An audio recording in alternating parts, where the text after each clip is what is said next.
বলছিলাম এই যে এদিকের যে দোতলা বিল্ডিং যেটা রয়েছে সুন্দর একটা যে যে রুমের বিষয়গুলি, যেটা হলো এরকম একটা বনের ভিতর একটু সব কিছু মেনটেন করে চালানোটা, টিকিয়ে রাখাটা অনেক কষ্টের। যারা এই রিলেটেড কাজ করেন তারাই জানেন। বৃষ্টি, এদিকে প্রচুর বৃষ্টি হয়,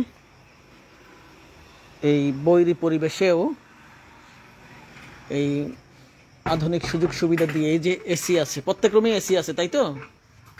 প্রত্যেক রুমে এসি, ভোল্টেজের জন্য চালাতে পারেন না, কিন্তু কারেন্ট তো সবসময় থাকে।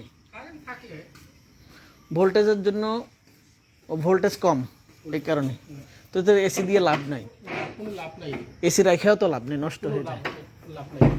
তাহলে বিকল্প কি ফ্যান ইয়ে করতে পারেন।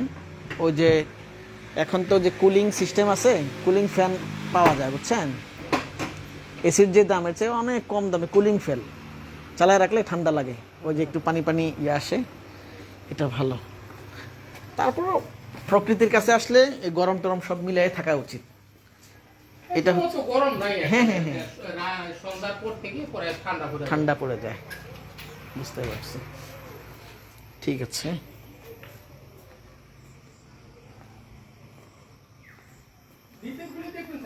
স্যার একটু দেখতে চাইলাম, একটা দেখলেও হবে।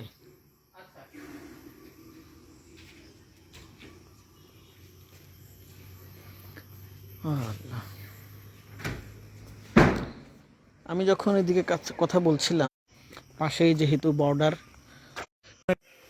এখানে বসে সময় কাটানো, কথা বলা, খুনসুটি করা, একজন আরেকজনের কাছে আসার যে গল্পগুলো, সেই গল্পগুলো বলার দারুণ একটা ব্যবস্থা।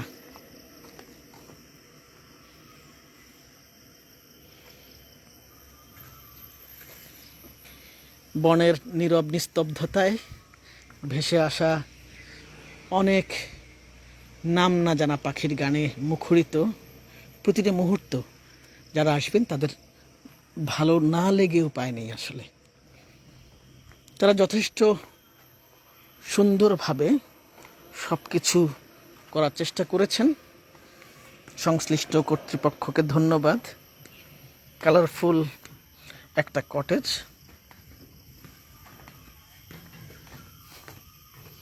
এখান দিয়ে বের হয়ে যেতে হয়। এগুলি কি এসি না নন এসি? সব ওগুলি সব নন এসি। ওটা চালানো যায়, ও ছোট এসি। ওই যে আমি যেটা বললাম না, ওরকম করলে মানুষ আরাম পাবে। আসলে এসি আমি পছন্দ করি না।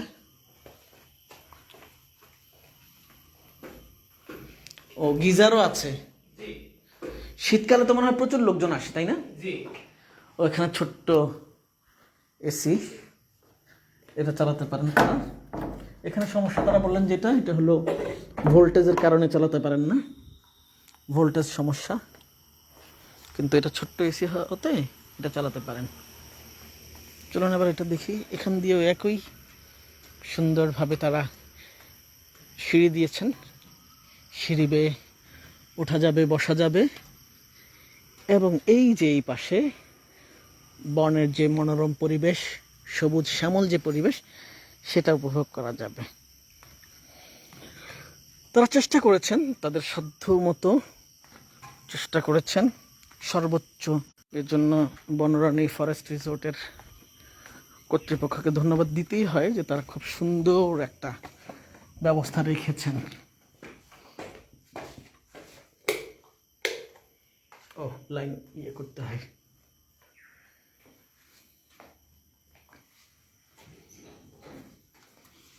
বাথরুম আছে এখানেও, ঠিক তাই।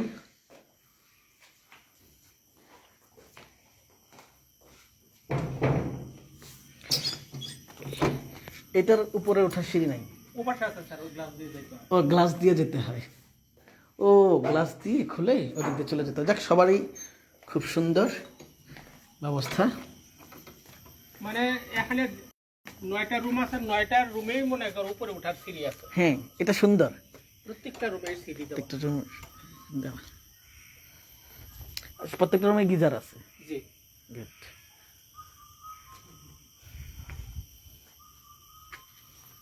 এগুলির রেট কেমন? ওই 3000 টাকা। সবগুলি 3000 টাকা করে। আর মাঝখানে একটা রুম আছে, ওটা ডাবল বেড, ওটা কোনটা? ওদিকে ওই পাশের। আচ্ছা, ওটা আর লাগবে না। ডাবল বেড যেটা কত? ওটা 3500। ওটা একটু ছোট সাইজ তো, মানে 4 জন থাকতে পারে? হ্যাঁ 4 জন থাকতে পারে।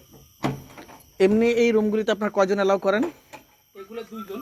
এর বেশি না? না। এমনি ফুডের কি অবস্থা আপনাদের? ফুড ফুড হলো মনে করেন যদি কেউ খাইতে চায় আমাদের অর্ডার করতে হবে, হুম। যে আমরা এই খাবো, তাহলে আমরা ওইভাবে অ্যারেঞ্জমেন্ট করে দিই। আচ্ছা, বাইরে থেকে আপনাদের এখানে ব্যবস্থা? বাবুর্চি আছে পর্যটন কেন্দ্রে। ওইটা কোনটায়? বাবুর্চি কোনটায়? ওখানে ওই যে গজনীতে? গজনিতে। আমরা ওখান থেকে মনে করেন এখানে আপনারা আমাদের বাবুর্চি নাই, আমি বর্তমানে, আগে ছিল? আগে ছিল। আচ্ছা, ঠিক আছে, এটাই আসলে টিকতে হয় তো, শুধু শুধু পেলে তো আর লাভ নেই। কিন্তু ওখানে তো সর্বক্ষণিক আছে, ওই সরকারিটা? হ্যাঁ সরকারি। ওকে। আর আশেপাশে কোনো রেস্টুরেন্ট নাই? না। বুঝতে পারছি। দাদার নামটা? বাসুদেব। বাসুদেব। ওকে, আপনাকে অসংখ্য ধন্যবাদ। আচ্ছা, না ভালো, কিন্তু এই সময়ে লোক নাই, এটা আমার জন্য খুব, কারণ এখন তো এবার ঈদে তো প্রচুর, মানে অনেক বড় লম্বা ছুটি ছিল। হ্যাঁ ঈদের কয়েকদিন হয়েছে অবশ্য, লোকজন কম বেশি হয়েছে। এই গতকাল থেকে একবারে খালি, এই জন্য প্রচারণা চালাইতে হবে, ভালোভাবে প্রচারণা চালাইতে হবে। কারণ এই যে আপনারা কষ্ট করতেছেন, তো যদি লোকজন ভালো থাকে। আর এখানে আর কোনটা আছে ভালো রিসোর্ট? রিসোর্ট তো স্যার আর নাই। আর নাই, না, শুধু আপনাদেরটাই। আমাদেরটাই আছে। আর সরকারি যেটা আছে ওইটা? হ্যাঁ, এই সরকারিটা তো স্যার রাইটে থাকতে পারে না। থাকতে পারে না? না। এখান থেকে কত দূর? এই 1 কিলোর মতো হবে। রিক্সা দিয়ে যাওয়া যাবে? হ্যাঁ, রিক্সা দিয়ে যাইতে পারে, এটাও হাইটেও যাওয়া যায়। দেখি আমরা। আজকে তো ভাই তো মনে হয় আজকে আর আসবে না নাকি? না, আসবে। আসবে? হ্যাঁ। তাহলে আমি একটু ঘুরে আসি, আর মধ্যে যদি উনি চলে আসে। হ্যাঁ, আচ্ছা, চা খাবেন? না, চা কি দুধ না, দুধ চা না? রং চা। রং চা, ওকে। তাহলে আপনি যখন চাইছেন আমি একটা রং চা খাবো। আসেন। ওকে।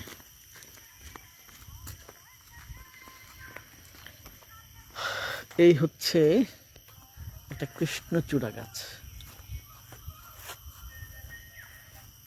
আমাকে তারা রং চায়ের অফার করেছেন, যেহেতু এটা অবশ্যই নেওয়া উচিত, আতিথেয়তা তা গ্রহণ করতে হয়।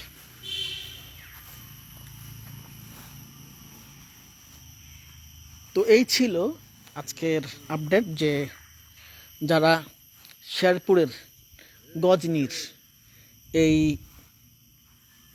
ফরেস্ট এরিয়াতে বেড়াতে আসতে চান, তাদের জন্য দারুণ একটা ঠিকানা এই বনরানী ফরেস্ট রিসোর্ট। খুব রিজনেবল প্রাইস রয়েছে, এবং পরিবেশটা তো শেয়ার করলাম সব কিছু। হয়তো সামনে আরও সুযোগ সুবিধা বাড়বে, কিন্তু এখানে থেকে বনের একটা পরিবেশ উপভোগ করার সুন্দর একটা দারুণ সুযোগ। সবাই ভালো থাকবেন, ধন্যবাদ।